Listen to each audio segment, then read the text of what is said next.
কথা বল না হবে নাকি? কারণ দুইটা থাকায় বিপদ হয়ে গেছে। আমি সামনে থেকে যত টানবো পিছনে চাকা যদি না চলে তাহলে কি ছাত্র ভবিষ্যৎ উজ্জ্বল হবে? কথা বল না, উজ্জ্বল হবে? আবার সামনে চাকাটা বিকল হয়ে গেছে, পিছনে চাকা যতই ডাকায় সামনে অগ্রসর হবে? হওয়ার কোনো সুযোগ নাই। তাই ছাত্র, শিক্ষক, অভিভাবক তিনটা সমন্বয় একটা শিক্ষার্থীর জীবন আলোকিত হবে। আবার এই তিনজনের অবহেলার কারণে একজন শিক্ষার্থীর ভবিষ্যৎ অন্ধকারে চলে যেতে পারে। আমরা যেই রকম ব্যাংকে ক্রেডিট কার্ড দেই, কার্ড দিলে কি আছে? টাকা আছে না? আমার সন্তানটা মনে করতে হবে একটা ব্যাংক, একটা কি মনে করতে হবে? যত টাকা আপনি এর পিছনে খরচ করবে এর মূলধন সরকার লভ্যাংশ সরকার পরবর্তীতে বের হয়ে আসবে ইনশাআল্লাহ। সবাই ইনশাআল্লাহ বলে। কেন বলবো? আমরা পৃথিবীতে অনেক নজির দেখছি। আমি কয়েকটা উদাহরণ দিব। যারা সন্তানের জন্য টাকা পয়সা খরচ করে মানুষ বানাই দিচ্ছে তাদের সম্পত্তি সম্মানের কোনো কিছুর অভাব নাই। আর যারা সন্তানের পিছনে টাকা খরচ করতে যাইয়া কৃপণতা করছে, সন্তানের বই কিনে দেন নাই, সম্ভবত স্কুল ড্রেস কিনে দেন নাই, খাতা কিনে দেন নাই, কলম কিনে দেন নাই, বিভিন্ন অজুহাত, নানান বাহানা আপনার সব চলে, কিন্তু সন্তানের বেলা কি করে না? চলে না। মেহমানতি সব কিছু করতে পারে, মাগার সন্তানকে মানুষ করার জন্য আপনার মন মানসিকতা একেবারে পিছনে দেওয়া ঠেকে গেছে। তাহলে এই সন্তানের জন্য আপনি অর্থ সম্পদ যা কিছু উপার্জন করবেন, আপনার মৃত্যুর সঙ্গে সঙ্গে এই সন্তান এগুলো মদ, গাঁজা, জুয়ারি বিভিন্ন ধরনের পথে আপনার এই অর্জিত কষ্ট সম্পদ সে ব্যয় করে ফেলবে। কারণ আপনি যে কষ্ট করে সম্পদ অর্জন করতেছে এটা জানে না। কারণ আপনার সন্তান আপনার উস্কানিতে, আপনার ভালোবাসায় সে অন্ধ হয়ে গেছে। সম্পদ কি জিনিস তার কাছে মূল্য নাই। যখন হারিয়ে ফেলবে পরবর্তীতে সম্পদ আর কি করবে? আত্মসাৎ করতে পারবে? জোগাড় করতে পারবে?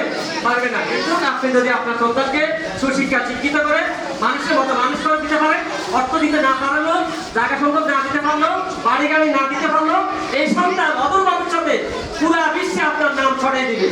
এটা অন্তত আমরা গর্ব করে বলতে পারি ইনশাআল্লাহ। রামচন্দ্র ফাজিল মাদ্রাসা যারা শিক্ষকতা করছে, যারা শিক্ষার্থী ছিল, আজকে আমাদের অনেক শিক্ষার্থী এখানে সামনের বেঞ্চে বসে আছে শিক্ষক হিসাবে, বলে আলহামদুলিল্লাহ অনেক দূর আছে।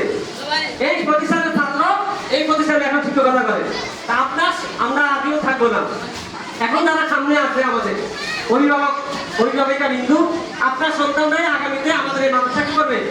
নেতৃত্ব দিব। নেতৃত্ব দিতে হলে নেতৃত্বের গুণাবলী মাদ্রাসা থেকে অর্জন করতে হবে। প্রতিনিয়ত মাদ্রাসা আসতে হবে। আমরা আরেকটু কথা বলতে শেষ করবো। আমরা অনেক সময় বাপের বাড়ি চলে যাই, সন্তানটাকে নিয়ে যাই, একদিনই কথা বলে 3 দিন, 4 দিন, 5 দিন, সন্তান আসছে কি আসে নাই। আমরা অনেক ক্ষেত্রে বইয়ের সাথে, ভাইয়ের সাথে, বিভিন্ন ধরনের রিলেটিভের সাথে ঘন্টার পর ঘন্টা কথা বলতে পারি, কিন্তু আমার বাচ্চা যেখানে মানুষ হবে 1 মিনিট আমরা কি বলাটা করি, অনেক সময় বলতে মিস করে একটা মানুষ দিয়ে চলে যায়। সন্তান মানুষ হবে? কথা বল না। এটা একটা আপনার ভবিষ্যৎ, আপনার একটা ব্যাংক আপনি নিজে ধ্বংস করে ফেলতেছেন। আমি যদি আমার বাচ্চা যদি একটা মিনিট কল দেই, তাহলে আমার মনে থাকে আমার সন্তানের গার্জিয়ান আমাকে একটা কল দিচ্ছে। যখনই আমি ক্লাসে ঢুকবো, ঢুকার সাথে সাথে তার দিকে আমার যখন দৃষ্টি পড়বে, আমার মনে মনে এর বাপ আমাকে ফোন দিচ্ছে, এর মা আমাকে ফোন দিচ্ছে, তাহলে তার পড়ালেখার ব্যাপারে আমি কি করবো? একটু দৃষ্টি দিব, ভালো একটা দৃষ্টি দিব। কারণ এর পিতা মাতা সচেতন, এর পিতা মাতা সন্তান আমাকে ফোন দিয়ে কি করে? তার সন্তানের দেখভাল সম্পর্কে আমাকে জিজ্ঞাসা করে, পড়ালেখা উন্নতি হয়েছে কিনা, মাদ্রাসা আইছে কিনা, মাদ্রাসা কখন আইছে, কখন গেছে, এই সম্পর্কে আমাকে সবসময় কি করে? আমাকে সবসময় সে কল দিয়ে আমার থেকে জানার চেষ্টা করে।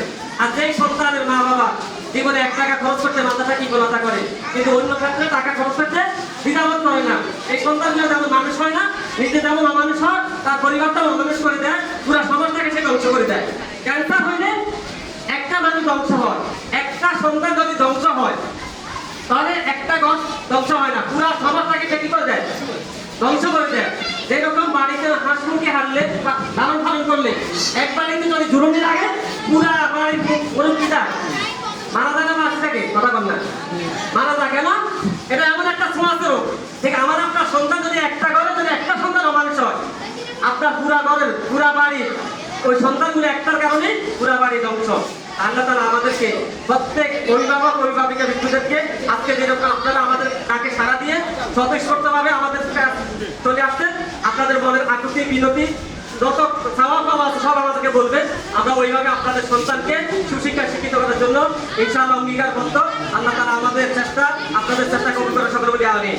আসসালামু আলাইকুম ওয়া রাহমাতুল্লাহি ওয়া বারাকাতুহু।